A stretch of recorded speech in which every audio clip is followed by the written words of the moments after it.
Well, hello friends in the Marco Polo group. This particular video is for you.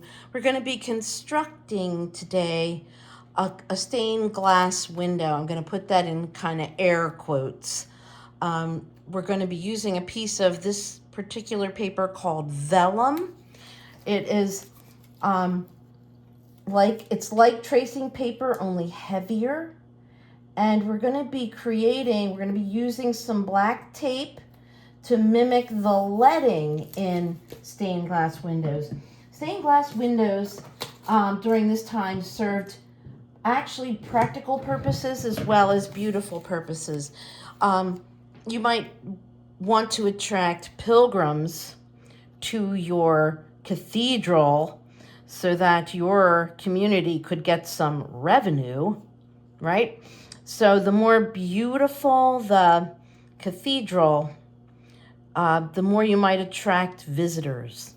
And so what I'm going to do today is I'm going to, that stained glass windows served that purpose. They also created an environment when a pilgrim or a traveler walked into a cathedral. It was like stepping into another world, unlike anything else that they maybe have seen. It would look spectacularly lit and colorful, like nothing they had seen before, and that they knew that somehow they were entering a sacred space. So they really served a practical purpose, both to have windows and let in light, but also to help create a sense of the sacred, which is what they were after. So what I'm doing here is I'm kind of mapping out with this black tape a basic shield shape, okay? I'm going to do a really simple one because I've got to work with this tape, and that got ripped. So I'm just going to make the best of it so I don't waste it, but I would like you to use scissors and to not tear it and place it down very thoughtfully. Stained glass windows were definitely something when we think about Notre Dame Cathedral, or we think of some of the great cathedrals built in Europe during the Middle Ages and beyond.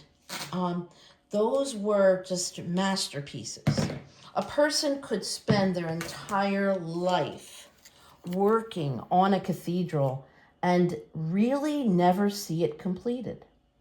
So what I'm doing on this vellum is, the first thing I'm doing is I'm creating in here a sort of basic window shape that would mimic leading. And instead of putting something sacred down here as an imagery, I'm going to have you do your coat of arms here, because it was not uncommon for nobility, the noble people of this time, to put coats of arms, sort of painted into the glass that would adorn their castles, right? So I'm kind of mapping out a very basic shield shape here. Some of you have some really great designs in your sketchbook for this. All right, and I'm going to put another one down this side. So I'm narrowing the space. I'm using the tape to imitate the leading that would go in between the pieces of glass. A stained glass window in many cases is a much more sophisticated kind of mosaic, if you will.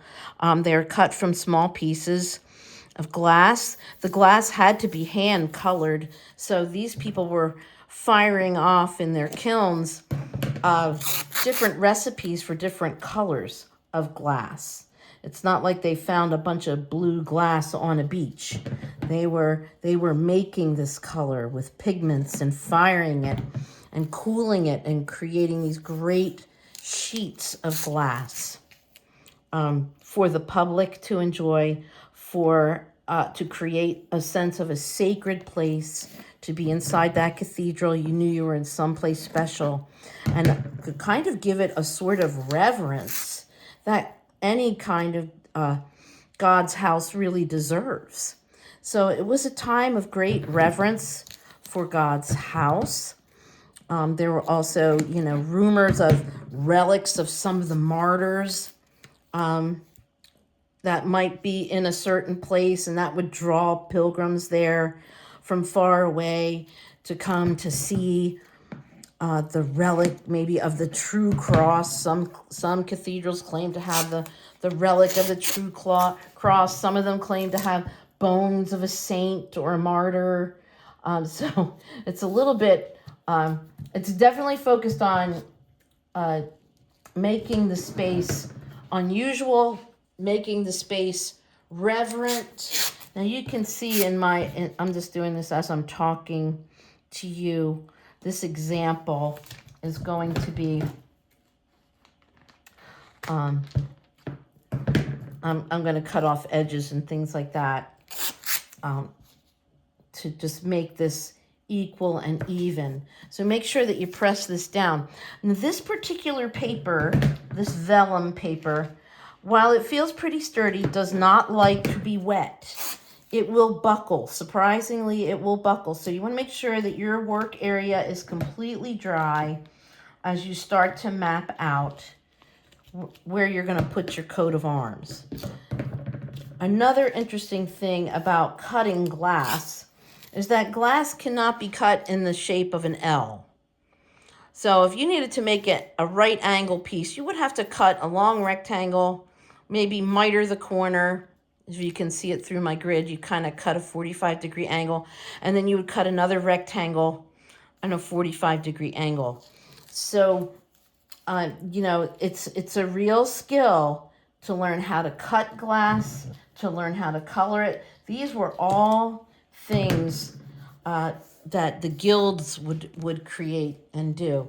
So now I've got sort of this basic shape right here. Now, when you do your coat of arms, there's a bunch of ways to break it down.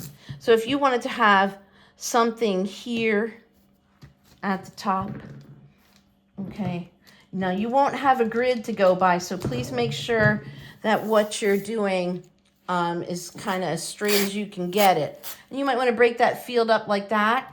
You might want to make a cross shape all the way down, all right? And then the goal after this, you're going to sort of break your shapes out using tape or thick black Sharpie to draw your images on. And then this particular paper takes colored Sharpie and alcohol markers, which should be over there for your use.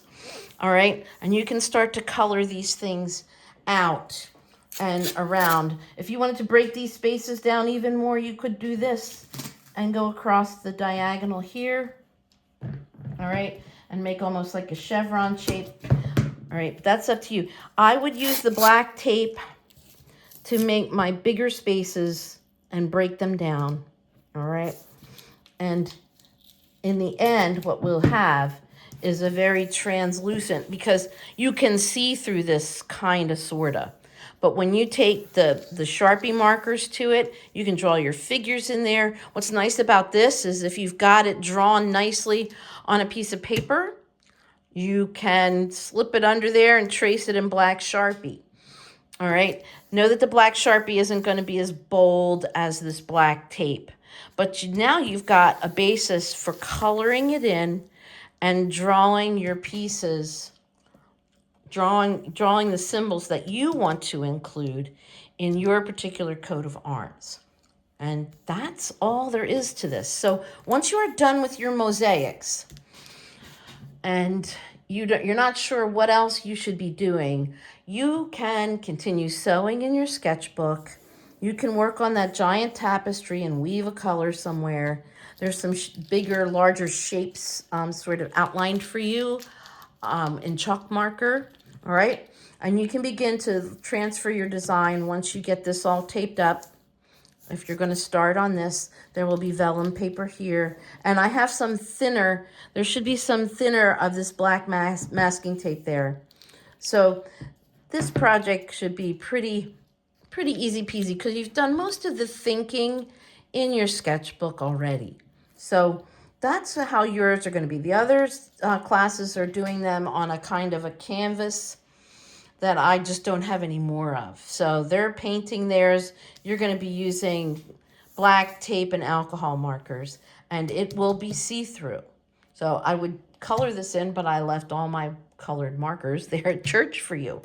So I hope that you stay nice and busy. There will be some videos for you to look at on the famous tapestries of the time, the unicorn tapestries and the Bayeux tapestries from the Middle Ages.